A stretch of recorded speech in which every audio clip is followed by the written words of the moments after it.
Okay, so we're going to make a Cyser, which is apple juice and honey. It's a mead with apple juice. And so we're going to make a 1 gallon batch, and everything has been cleaned and sanitized, and we have our chemicals over there, which I'll go over that in a minute. These apples, they're called Honey Crisp apples, and so it seemed to be perfect. I've never eaten these apples. I've never tasted any juice from these apples, but they smell amazing. They smell a little bit like honey, and so they look really good. We have 22. We are going to juice these and just see how much juice we come up with. So that will be next. Actually, we are going to wash and juice these apples and see how much juice we come up with. We're not sure how much juice we'll get, but that will be next.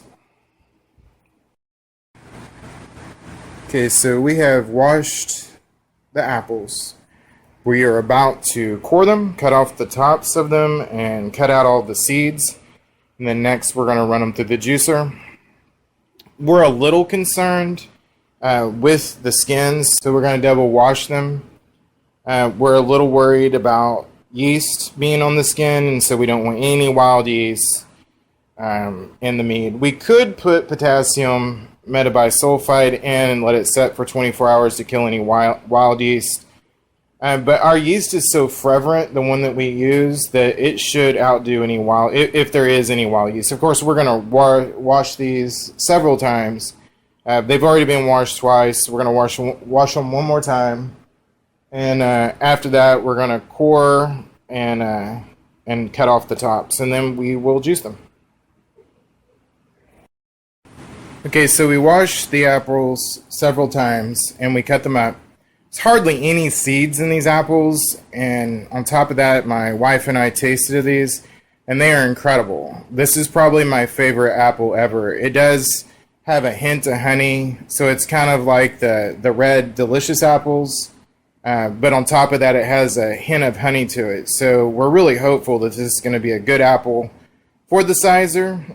We are about to juice. There is the juicer, and so hopefully we get around a gallon of juice. We could have bought juice in the cartons, organic juice, but really we wanted to go ahead and juice our own apples so that we know absolutely what's going into our Cyser mead.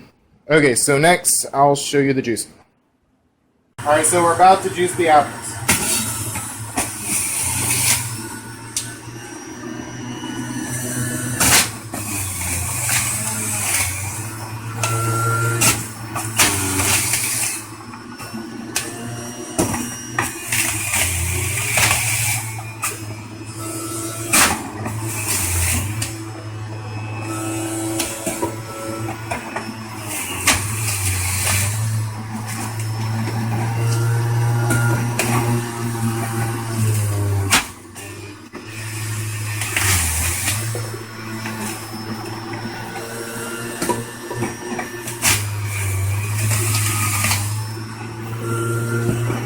They smell amazing as we're juicing them. They really, really smell great.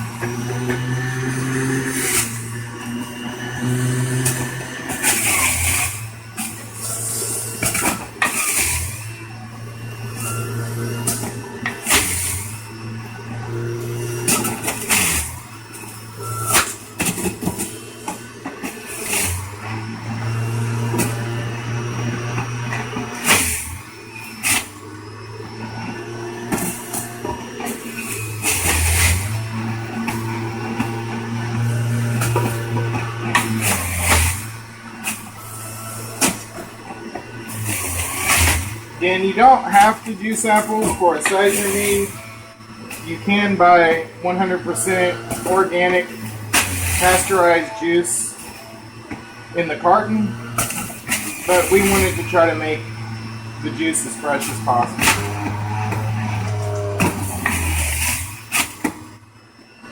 Alright, so that's going to be it for the first go around. We're going to pour this into the gallon pitcher, and then after that we're going to juice some more.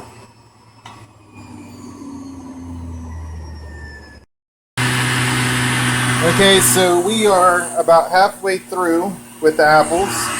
And we have about a half gallon, and we have tasted of the juice, and it is incredible. I'm really happy we went with the Honey Crisp apples and juicing them. It was a little more expensive than buying it in the jug already pasteurized, but the taste, the fresh taste of this apple juice is just so incredible. And it already has a hint of honey, and so we're really happy with this. We're also going to use an organic cinnamon stick, and so it's going to be an apple cinnamon Cyser. Alright, so I'm going to finish juicing the apples, and then I'll show you the next step.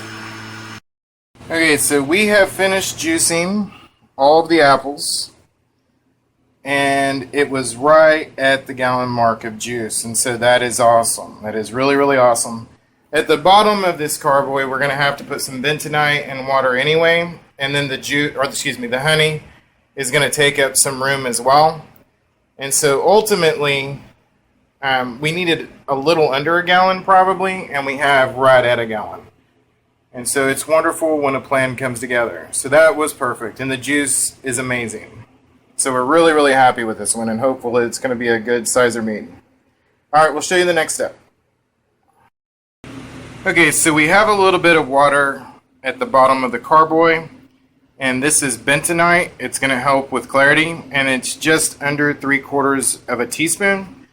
And we have removed the froth from the top of the apple juice, and as you can see, here's the 1 gallon mark, and so we're just under that, but that's going to be perfectly fine because we're going to add the honey. And when we do that, it's going to take up some of the volume in the carboy. And so it will be all the way to the 1 gallon mark. Okay. Also, we're about to put the honey in warm water. We always do that so that it pours easier. And so we're about to do that. And a lot of times we use Good Flow honey because it's a really good honey. Or the one that we just found, which is an incredible honey. It's a local honey it's from the Reed Family Farms. It's Be Wild honey. It's incredible. We have one mead going with that honey. But we didn't have that local honey, so we are going with Fain's local honey. Well, it's not local honey, but Fain's honey. And it's from the Llano area of Texas, and we are pretty close to that. I mean, not really close to the Llano. We're probably about 2.5 hours from Llano, Texas, and so it's not a really close local honey, but it's still really good. We've had this honey before, we've eaten this honey before, and we made a mead with this honey before, and so it's a really good honey. Okay, so we're going to put the honey in warm water to thin it. Next, we're going to add the bentonite. Actually, let me add the bentonite while I'm filming this. So we're going to get the water really going like that, and then we're going to sprinkle in the bentonite in the top, and I'm going to go just a little bit and then spin it again because we really want this to mix well. Alright, so we finished putting the bentonite in, and we are going to give it a good stir now. Okay, so that is pretty good. Alright, so next we're going to put the honey in really warm water, and then we're going to put in the apple juice, and after we put in, we'll bring the volume up to about this high with the apple juice, and then after that we'll pour in the honey and see how much room we have left. And again, we're going to add a cinnamon stick, and so we will show you that in just a minute. Okay, so we have the honey now in really warm water, and we're going to let it thin out. And I forgot to mention, this is 3 pounds of honey, and for 1 gallon that means it's going to be a dry mead. Yeah, it should go all the way to 0.998 or 0.995. Okay, so now we are going to pour in the apple juice.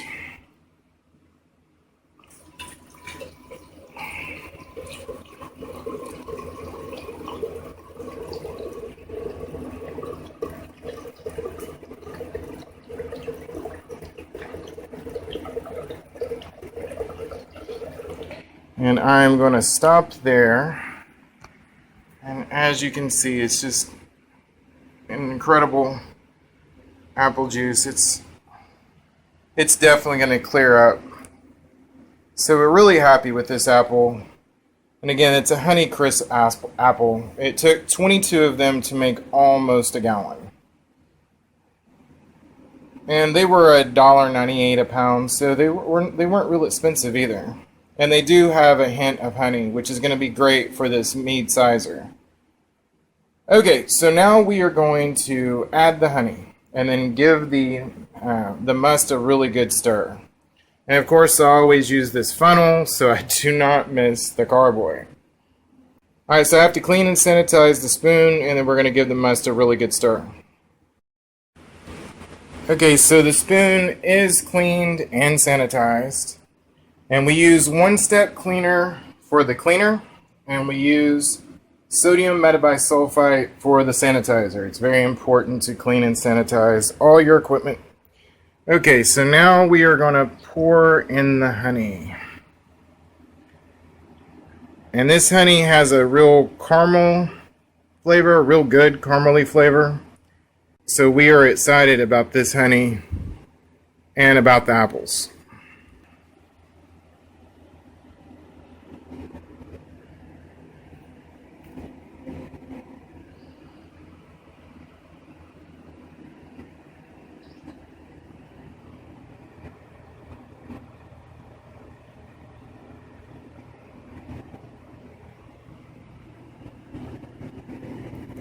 And so that looks awesome.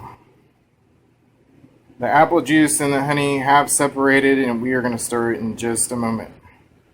But first, I'm going to put some apple juice in these bottles, shake them up really good, and get all the honey out.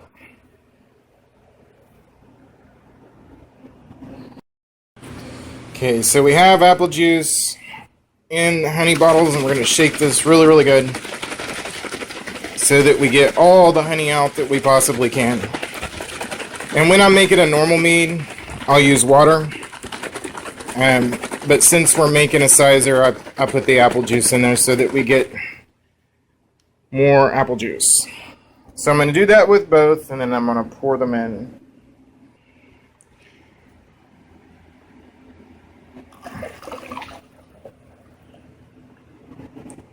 So as you can see, there is just no more honey left in the bottle.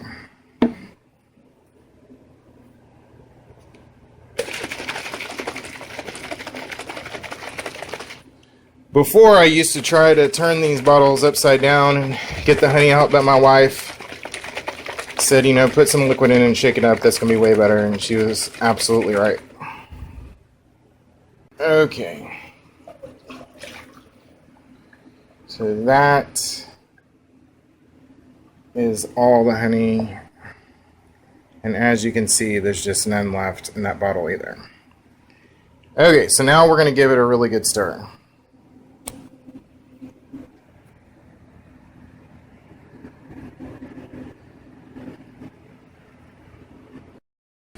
Yes, I just gave my wife a taste of the apple juice in one of the honey bottles, and it was incredible. And so we are excited about the prospects of this cider mead. Alright, so now we are stirring it all together.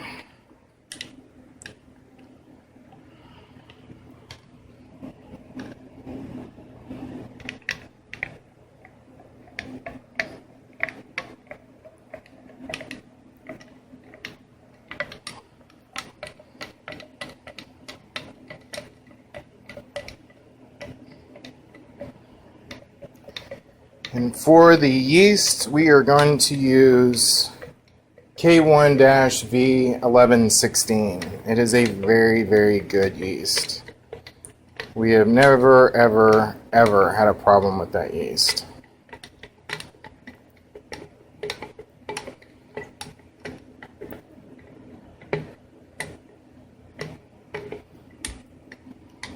Okay, that will not be the last stir. But for right now, it will be.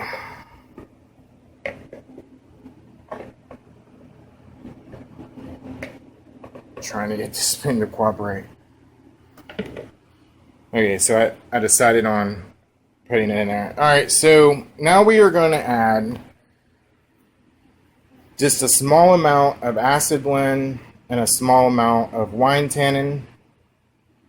After the acid blend and the wine tannin, we are going to add yeast nutrient and yeast energizer. We are also going to add pectic enzyme for clearing, because we want this to be a really, really clear mead at the end. And we have to wait 1 hour after adding the pectic enzyme, and then we will pitch the yeast. Okay, so we'll show you the wine tannin and the acid blend next.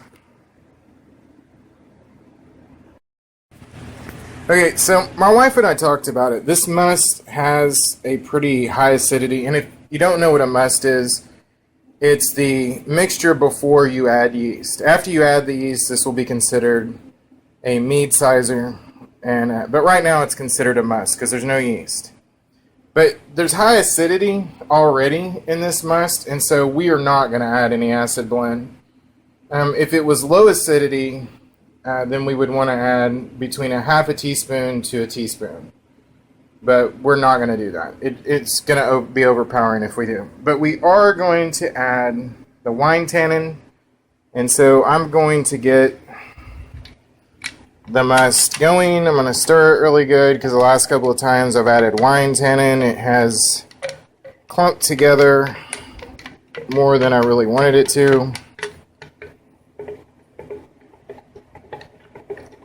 So we're going to get that going, and I'm going to sprinkle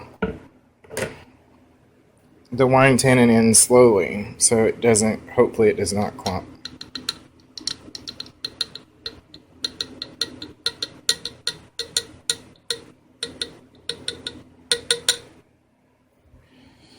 Yeah, it may clump anyway because it's all right there in the middle. But maybe not. Let me see if I can break it up.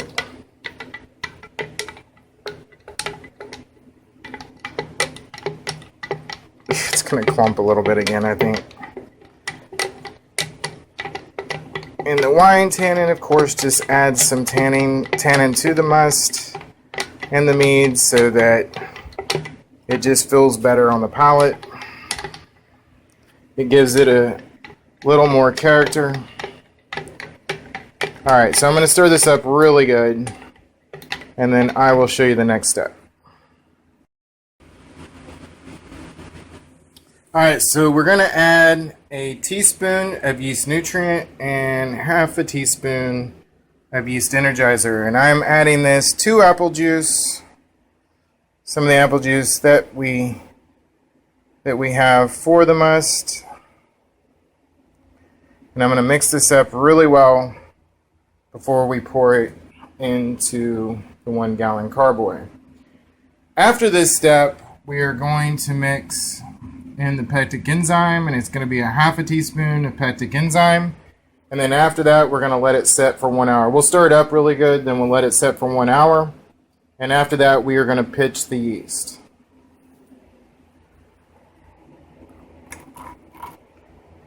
And I have a clump already, so hopefully I can break that up. That is the yeast energizer not cooperating. But that's why you want to break it up before you pour it into the carboy, because you want all this nice and dissolved so that it is doing its job. And what yeast nutrient and yeast energizer is it gives your yeast what it needs to be successful.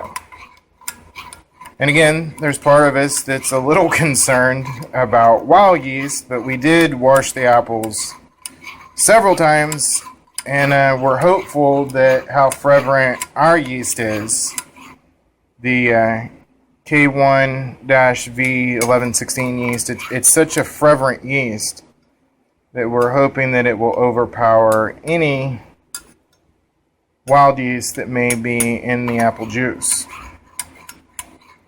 Of course, we could be wrong, and there could be wild yeast still on the, or still, that was still on the skin and now it's in our juice. But this is our first Cyser Mead, and so we are still experimenting a little bit. But we're hopeful that any wild yeast was taken care of when we washed the apples. Okay. So I put the funnel back on carboy, and now we are going to pour in the yeast nutrient and the yeast energizer. And there was just a little left in the measuring cup, and so we are going to pour a little apple juice in and pour the rest in. Alright, so that looks good. So here is the 1 gallon mark. We are getting close. But we still have left enough room that we can keep adding in the chemicals. The last chemical that we have to add is the pectic enzyme. And again, the pectic enzyme is just going to be for clearing. Okay, so now we are adding the pectic enzyme. Once we do that, we're going to give it a good stir.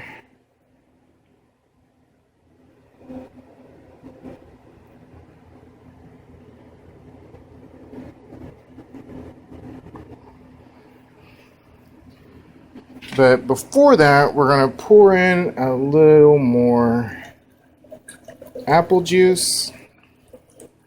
I'm going to bring it up to close to the 1 gallon mark, and as you can see, it's really close.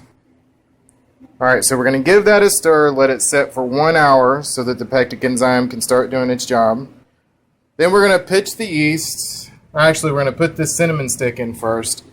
Then we're going to pitch the yeast, put the airlock, which we have an airlock right here. It's been cleaned and sanitized, and the bag on top.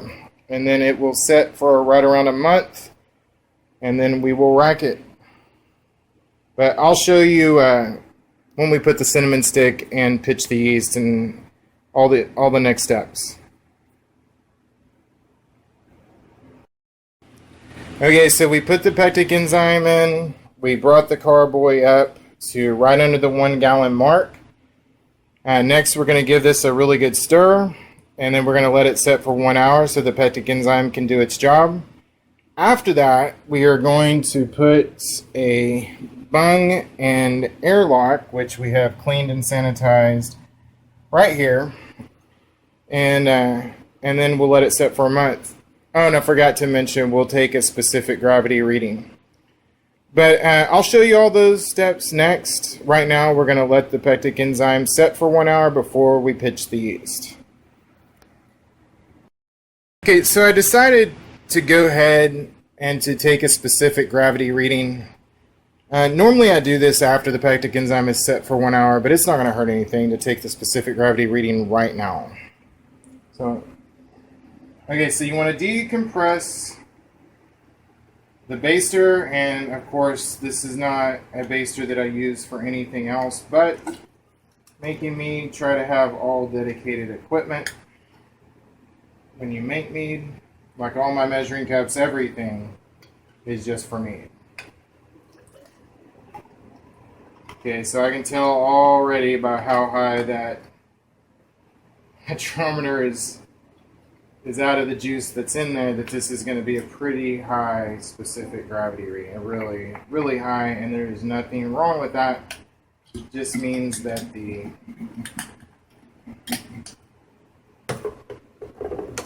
Cyser is probably going to finish and still have some sugar, but this is a very high reading. So this, let's see. So that is the 35. This is the highest gravity reading we've ever had.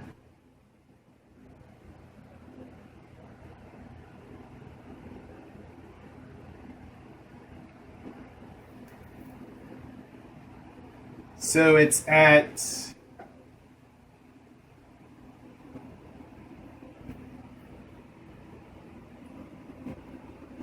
Alright, so it finished at 1.153. And so what that means is that it's going to finish around 18% alcohol because our yeast is at 18% alcohol tolerant. And then after that, we're still going to have a little bit of sugar in the mead, so we will not have to back sweeten. So we're pretty happy with that. It definitely means we have plenty of sugar in the must for the yeast to do its job. Alright, so next we are going to show you pitching the yeast, but we have to wait an hour for the pectic enzyme to do its job. Okay, so this is the yeast that we are going to use. And it has been an hour. We just put in the cinnamon stick.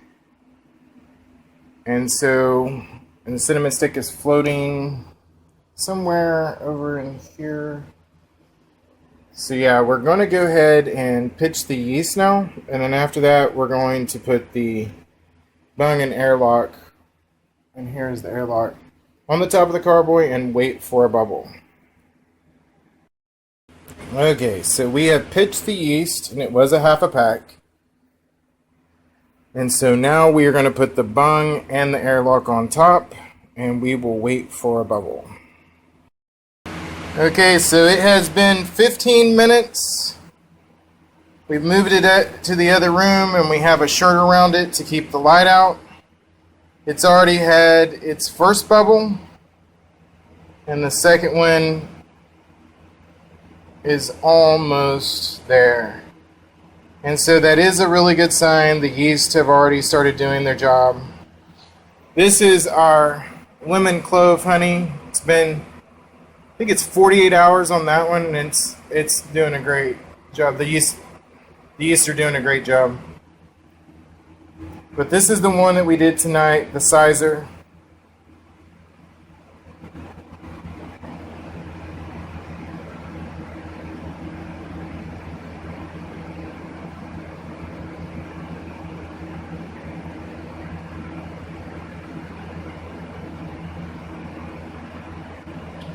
They always start out slow. We had our first bubble at about the 15-minute mark, and it looks like we're about to get our second.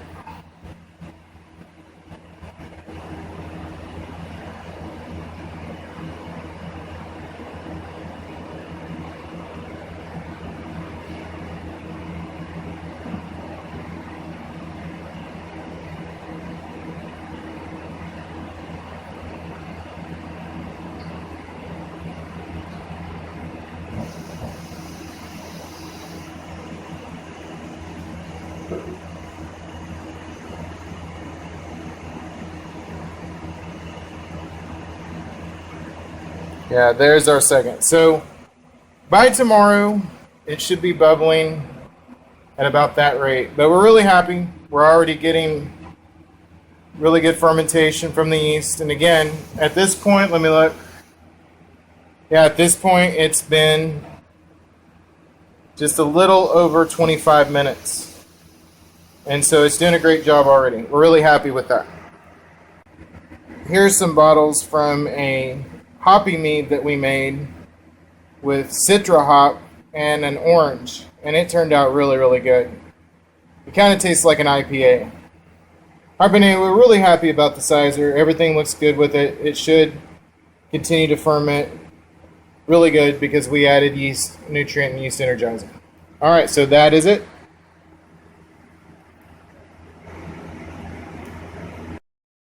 Okay, so after 24 hours, that is how fast the bubble on the Cyser Mead is going, so it's going really, really good.